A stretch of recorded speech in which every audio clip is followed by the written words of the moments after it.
अस्सलामुअलैकुम।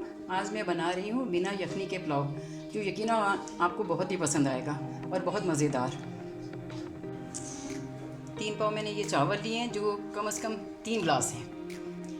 1 केजी ये चिकन है, इसको मैंने अच्छी तरह धो के और सिरके में डाल के फिर से दोबारा धोया था। आगे देखिए बिल्कुल वाइट गोश्त होगा, क्योंकि अगर आप सिरका यूज़ करते हैं तो गोश्त बहुत अच्छा और साफ़ सुथरा और उसकी सारी अलाइशें साफ़ हो जाती हैं। ये 3 मीडियम साइज़ के प्याज हैं जो मैंने बारीक बारीक काट लिए हैं। आधा कप से ज़्यादा ऑयल है। ये 3 टमाटर हैं। ये 7-8 हरी मिर्चें हैं और ये 3 चमचे खाने के जो है लहसुन अदरक का पेस्ट है। ये दही है, ये 1 कप के करीब है। ये सारे मसाले हैं जो मैंने इसमें डालूँगी, जो मैं इसमें सारे यूज़ करूँगी।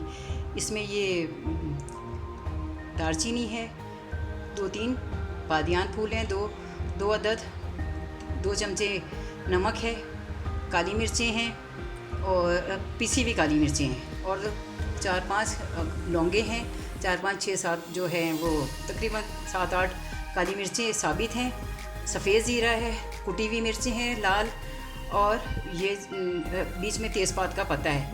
ये अपने 5-6-7 तेज़पात के, अगर छोटे साइज़ में हो तो 5-6-7 ले लें और अगर बड़े हैं तो 3-4 काफ़ी होते हैं। और इसके साथ ये बड़ी इलायची भी है और छोटी इलायची भी है। अब सबसे पहले हम इसमें 1 कप से ज़्यादा, 1 कप से कम है और आधे कप से ज़रा ज़्यादा है, क्योंकि चावल ज़्यादा है तो इसलिए थोड़ा ऑयल ज़्यादा अच्छा लगता है। ये ऑयल डाला। इसके बाद हम थोड़ी देर बाद हम इसमें ये प्याज डाल रही हूँ।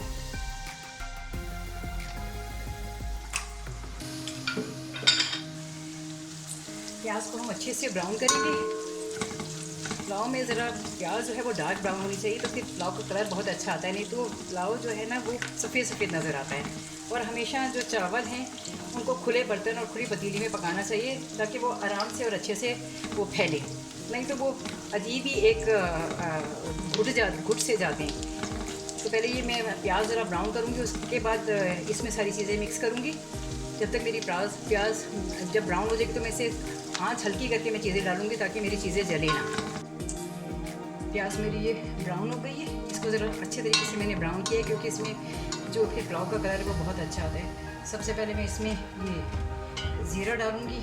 ये जो 1.5 चाय का चम्मच था, ये 4-5 बड़ी छोटी इलायची है, ये 4-5 बड़ी इलायचियाँ हैं ये, और ये दालचीनी है, ये 2 बादियान के फूल हैं, ये मैंने इसमें लौंगे डाली हैं 4-6, और ये 7-8 मैंने इसमें काली मिर्च डाली है।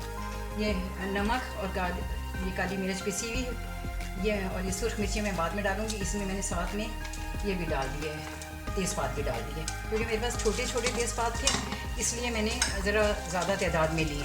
अगर ये बड़े होते तो मैं 3-4 ही देती। ज़रा सा इसे फ्राई करने के बाद मैं इसमें चिकन डालूँगी। हम ये इसमें चिकन डाल देंगे। ये तकरीबन 1 किलो से ज़्यादा है ये चिकन।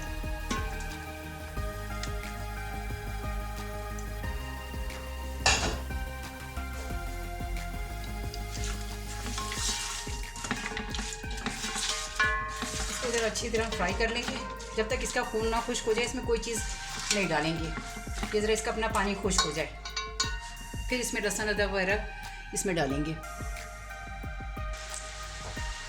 भुजियों का कलर बिल्कुल ये चेंज हो गया। इसको ज़रा थोड़ा अच्छा सा फ्राई करते हैं, ताकि ये इसकी शक्ल बहुत अच्छी लगे।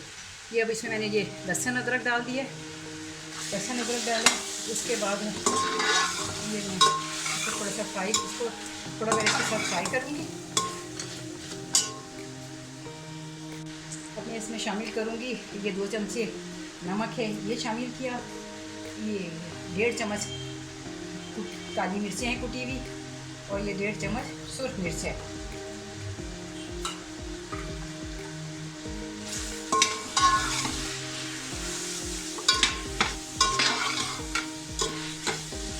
ये मैं इसमें दही डाल के इसे थोड़ी देर के लिए छुपा दूँगी, ताकि ये दही जो है ये मेल्ट हो जाए। टमाटर में बाद में, टमाटर और हरी मिर्चें बाद में डालूँगी। अगर दही के साथ आप डाल देंगे तो टमाटर गलेंगे नहीं। इसमें ये दही का पानी तकरीबन इसमें ख़त्म हो गया है। अब मैं इसमें ये टमाटर डालूँगी। ये 2 टमाटर थे बड़े बड़े, क्योंकि मैंने इसमें दही भी काफ़ी डाला है, इस वजह से मैंने इसमें टमाटर थोड़े कम डाले। और ये हरी मिर्चें डालूँगी। हरी मिर्चें डाल के इसमें मैं 1.5 गिलास पानी डाल दूँगी, ताकि थोड़ा इसमें थोड़ी यखनी आ जाए। ये 1.5 गिलास पानी डाल के टमाटर भी छुप जाएंगे इसमें और गल भी जाएंगे। उसके बाद में इसमें थोड़ी देर में फिर मैं आपको बताती हूँ कि आगे क्या करना है। चावल आप भिगो के और धोकर रख दें। ये देखिए माशाल्लाह ये चिकन तकरीबन तैयार हो गया मेरा पुलाव के लिए। इसको 1.5 गिलास पानी डाल के मैंने इसे तेज़ आंच में पकाया था, क्योंकि चिकन ज़रा जल्दी गल जाता है और इसे थोड़ा चावलों के साथ भी पकना होता है। अगर आप इसे तेज़ आंच में नहीं पकाएंगे तो ये बिल्कुल भुरता हो जाएगा। अब मैं इसमें ये चावल डाल दूँगी। ये 3 गिलास चावल थे, ये मैं चावल डाल रही हूँ। ये मैंने भिगो दिए थे। ये मैंने इसमें चावल डाल दिए और अब इसमें मैं ये तकरीबन 5 गिलास पानी है, क्योंकि चावल मेरे पहले के भीगे हुए थे, इसलिए मैं इसमें ये 5 गिलास पानी डाल देती हूँ। इतना पानी होना चाहिए कि बस थोड़ा चावलों के ऊपर आ जाए। इसको तकरीबन पकने में 10 से 15 मिनट लगेंगे। उसके बाद मैं इसे दम दे दूँगी। ये देखें ये माशाल्लाह बिल्कुल तैयार है। इसे मैं छुपा देती हूँ ताकि ये थोड़ी देर पक जाए। मैं दिखाती हूँ आपको। ये देखिए माशाल्लाह चावल पक रहे हैं। ये पानी इसका खुश्क होने वाला है।